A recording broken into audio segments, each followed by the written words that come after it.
I've been reading Stuart Turton's sci-fi thriller, The Last Murder at the End of the World. This book's main premise is a murder mystery, but the detective plot is not the most unsettling part.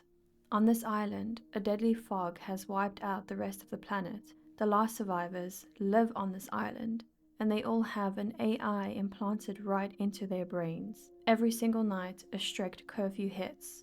They are programmed to go out into the dark to perform grueling maintenance work to keep the island running. They scrub, they lift, they repair, they sweat, but the moment the sun rises and they are sent back to bed, they wake up every morning with zero memory of the back-breaking labor that they just did. Some of them are bruised, dirty, in pain, and exhausted, completely unaware of why, but rather than question it, they move on with their day and do it all over again. It made me realize that sci-fi isn't inventing a dystopian world, it's just describing our own. When we watch these dystopian shows or read the books, we feel a strange sense of detachment from them. To us, it's just a work of fiction. But I can't help but feel an undeniable familiarity. Look at the show Severance. The workers undergo a surgical brain split. The second they step into the office elevators, their memory wipes. Their work self spends hours trapped underground doing monotonous data sorting. And then the elevator door opens. Their memory wipes again, and their home self walks out into the parking lot. Their home self, also known as their outie, has no idea why they feel drained, or the urge to cry, or even anxiety.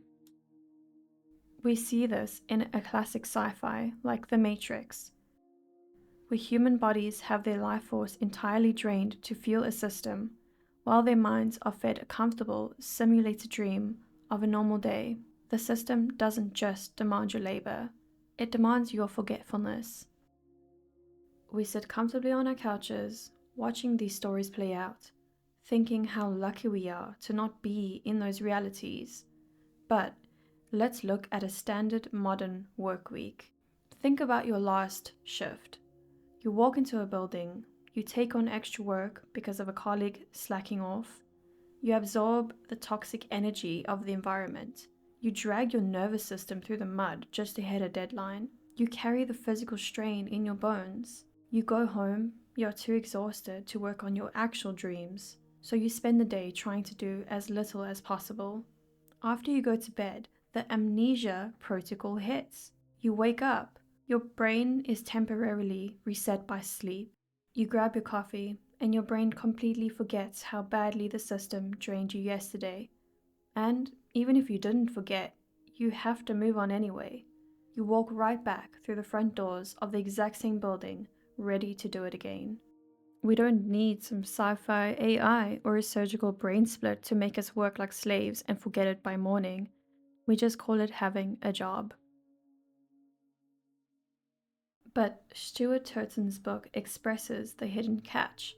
Erasing the memory of labor from your mind doesn't actually erase the toll it took on your physical body. It stays trapped in the cells.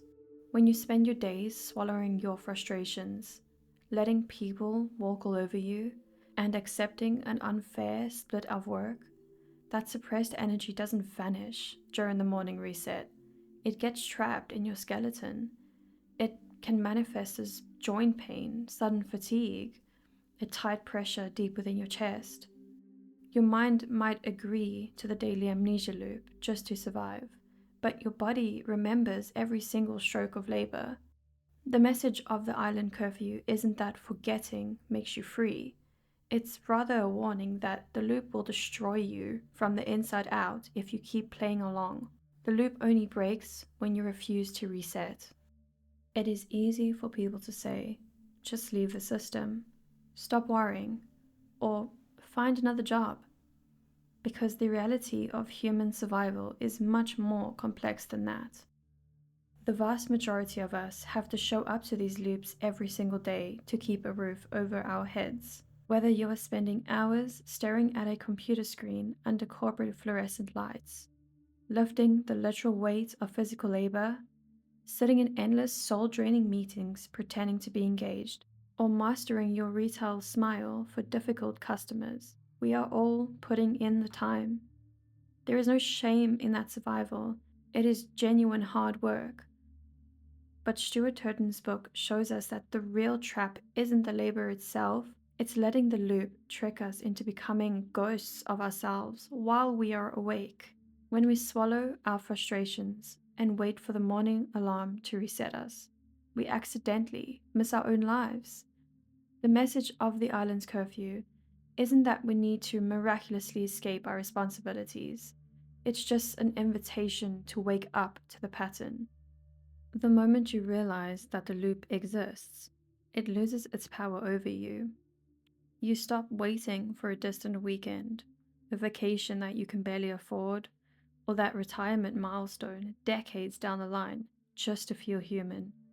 You stop relying on those temporary ways to cope, whether that's pouring a drink, or mindlessly scrolling on a screen until midnight, or even buying things that you don't need just to feel some sense of control. Instead, you start reclaiming your peace in small, quiet ways. You set your boundaries at work, not out of anger, but out of self respect. You can put your headphones in and enjoy your music and let it bring you down and find a rhythm in your day. You start realizing that you can actively choose to enjoy the micro moments that the system can't monetize.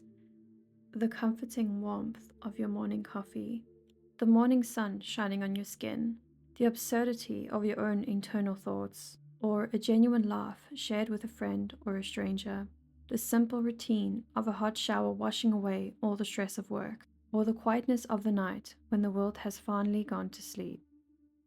We are all in these trenches together, but we can choose to stop running on autopilot.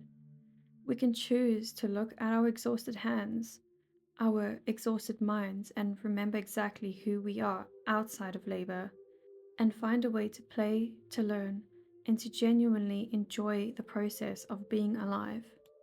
Because ultimately, our souls did not choose this life just to survive. Our lives shouldn't be spent just keeping the wheels turning. We deserve to actually experience the journey.